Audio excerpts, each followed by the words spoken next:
Dear comrades, Kannada ನಾಡಿನ ಸಮಸ್ತ ಜನತೆಗೆ ನಿಮ್ಮ ಮನೆಮಗ ಹರೀಶ್ ಗೌಡ ಮಾಡುವ ನಮಸ್ಕಾರಗಳು. ಈ ದಿನದ ವಿಷಯ TVK. Vijay, the chief minister of the state of Tamil Nadu. ಇವರು 2 ವರ್ಷದಲ್ಲಿ ಒಂದು ಇತಿಹಾಸವನ್ನು ಸೃಷ್ಟಿಸಿದ್ದಾರೆ. ಅವರಿಗೆ ನಾನು ಹರೀಶ್ ಗೌಡ, ಪರಾಜಿತ ಶಾಸಕ ಅಭ್ಯರ್ಥಿ ಶ್ರೀರಂಗಪಟ್ಟಣ ವಿಧಾನಸಭಾ ಕ್ಷೇತ್ರ ಹಾಗೂ ಪರಾಜಿತ ಸಂಸದ ಅಭ್ಯರ್ಥಿ ಮೈಸೂರು ಕೊಡಗು ಲೋಕಸಭಾ ಕ್ಷೇತ್ರ ಹಾಗೂ ಸೋಷಲಿಸ್ಟ್ ಪಾರ್ಟಿ ಇಂಡಿಯಾ ರಾಜ್ಯಾಧ್ಯಕ್ಷನಾದ ನಾನು ಅಭಿನಂದನೆಯನ್ನು ಸಲ್ಲಿಸ್ತಾ ಇದ್ದೇನೆ. ಸರ್, ತಲೈವ Vijay sir, congratulations, happy journey.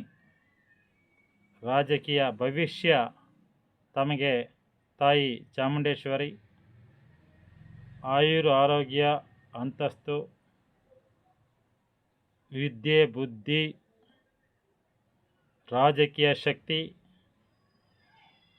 ಎಲ್ಲವನ್ನು ಕರುಣಿಸಲಿ ಎಂದು ಈ ಮೂಲಕ ಕೇಳ್ಕೊಳ್ತಾ ಇದ್ದೇನೆ ಹಾಗೂ ತಮಗೆ ಅಭಿನಂದನೆಯನ್ನು ತಿಳಿಸ್ತಾ ಇದ್ದೇನೆ. ನಿಮ್ಮ ದಾರಿ the state of Tamil Nadu chief minister ಆಗಿ ಮುಂದುವರೆಯಲಿ. ಜನಗಳ ಅಭಿಪ್ರಾಯದಂತೆ ತಾವು ಒಂದು ಅತ್ಯುನ್ನತ ಸ್ಥಾನವನ್ನು ಪಡೆದಿದ್ದೀರಿ. ಜನತಾ ಪ್ರತಿನಿಧಿಯಾಗಿ ಹೊರ ಹೊಮ್ಮಿದ್ದೀರಿ. ಆದ್ದರಿಂದ ತಮ್ಮಲ್ಲಿ ಆ ತಾಯಿ ಚಾಮುಂಡಿ ಜನಗಳಿಗೆ ಯೋಗ್ಯವಾದ ಒಬ್ಬ ವ್ಯಕ್ತಿಯನ್ನು ಕರುಣಿಸಿದ್ದಾರೆ. ನಿಮ್ಮ ಶಕ್ತಿಯು ಕೂಡ ಅವರಿಗೆ ಹೆಲ್ಪ್ ಆಗುವ ರೀತಿಯಲ್ಲಿ ಯಾವುದೇ ಆಸೆ ಆಕಾಂಕ್ಷೆಗಳಿಗೆ ತಾವು ಮೈಗೊಡದೆ ತಮ್ಮನ್ನು ತಮ್ಮ ರಾಜಕೀಯ ಭವಿಷ್ಯ, ತಮ್ಮ ಸಿನಿಮಾ ಭವಿಷ್ಯದಲ್ಲಿ ರೂಪಿಸ್ಕೊಳ್ಬೇಕು ಅಂತ ಈ ಮೂಲಕ ತಮಗೆ ತಿಳಿಸ್ತಾ ಇದ್ದೇನೆ. ಧನ್ಯವಾದಗಳು. ನಾನು Harish Gowda. Thank you very much.